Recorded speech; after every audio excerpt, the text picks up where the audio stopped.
इमरान खान साहब का बयान बड़ा तगड़ा था। उन्होंने कहा जी हम रिटेलिएट करने का सोचेंगे नहीं, अगर आप हमला करेंगे तो पाकिस्तान रिटेलिएट करेगा, हमारे पास कोई और ऑप्शन नहीं है कि आप हमला करें और हम चुप करके बैठे, हम आपको वापस उसी वक्त जवाब देंगे और तगड़ा रिटेलिएट करेगा। इमरान खान साहब ने सारी पिक्चर निकाल के सामने रख दी और जब वक्त आया तो इमरान खान साहब ने साबित भी किया कि वैसा ही हुआ।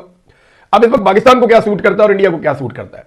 अगर खुदा ना खास्ता लड़ाई होती है तो खुदा ना खास्ता मैं इसलिए कह रहा हूं कि लड़ाई अच्छी चीज नहीं होती। बातचीत के साथ अगर मामला हल हो जाए तो पड़ोसियों के साथ बातचीत से ही मामला हल होने चाहिए, लेकिन अगर लड़ाई हो जाए तो फिर लड़ाई फर्ज है, फिर आपको लड़ाई लड़नी भी पड़ती है। तो पाकिस्तान को सूट करता है कि छोटी लड़ाई हो, महदूद लड़ाई हो और फौरी तौर पर आलमी मुदाखलत हो जाए और फौरी जंगबंदी हो जाए। छोटी लड़ाई के लिए पाकिस्तान बड़ा कमाल ट्रेंड है। देखिए, बॉर्डर पे लड़ाई का मतलब होता है जंग, लाइन ऑफ कंट्रोल पे लड़ाई का मतलब होता है कि वो चलता रहता है। लाइन ऑफ कंट्रोल एक कंट्रोवर्शियल एरिया ना, जहां पे फौजें आपस में लड़ती रहती हैं। जो बॉर्डर होता है इंटरनेशनल बॉर्डर, वहां पे एक गोली भी चले तो उसका मतलब होता है कि जंग शुरू हो गई। तो आपका एक बहुत लंबा बॉर्डर है भारत के साथ, वहां पे गोली नहीं चलती।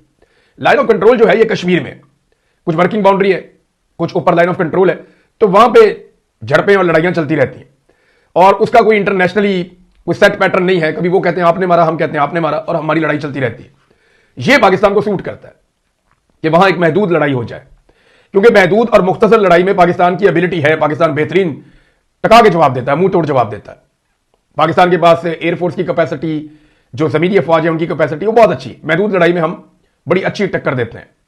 लेकिन जब लड़ाई लंबी जाती है तो फिर दो चीजें पाकिस्तान नहीं चाहता है। तो पाकिस्तान फिर जो पाकिस्तान का एटमी कुव्वत होना है उसको हम बतौर एक डेटरेंस के इस्तेमाल करते हैं। हम दुनिया को कहते हैं जनाब देखें इंडिया लड़ाई लंबी कर रहा है, हमारे पास वो कैपेसिटी नहीं है, हमें गरीब मुल्क हैं, हमारे पास फिर आखिरी हाल ये होगा हम एटम बम चला देंगे।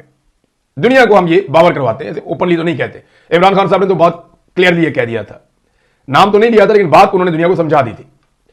तो फिर अगर हम एटम बम चलाते हैं तो फिर दुनिया से डरती है, बहुत ज्यादा डरती है, पूरी दुनिया पे इसके असरात जाते हैं। तो इसलिए मुख्तसर जंग हो जाती है। इंडिया को क्या सूट करता है ये देखें। इंडिया चाहता है कि जंग फैले, लंबी हो और देर तक चले। उसका फायदा ये होता है कि इंडिया भी जानता है कि पाकिस्तान के पास इकोनॉमी कमजोर है और जो वसाइल है वो महदूद हैं। अगर हम जंग लंबी करेंगे तो पाकिस्तान कमजोर होता चला जाएगा और पाकिस्तान जो है वो इतना कमजोर पड़ जाएगा कि हमारी बातें मानना शुरू हो जाएगा या हमारी शराइत के ऊपर जंगबंदी हो जाएगी।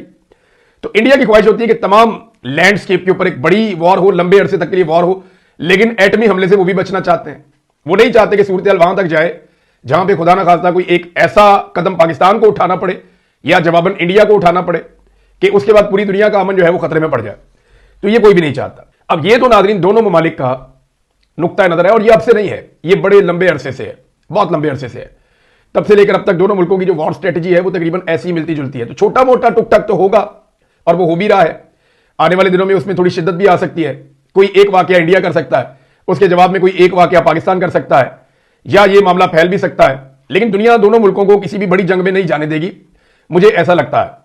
आलिया हमजा साहिबा ने एक बयान दिया है और यह बयान है पाकिस्तानी एस्टेब्लिशमेंट के लिए।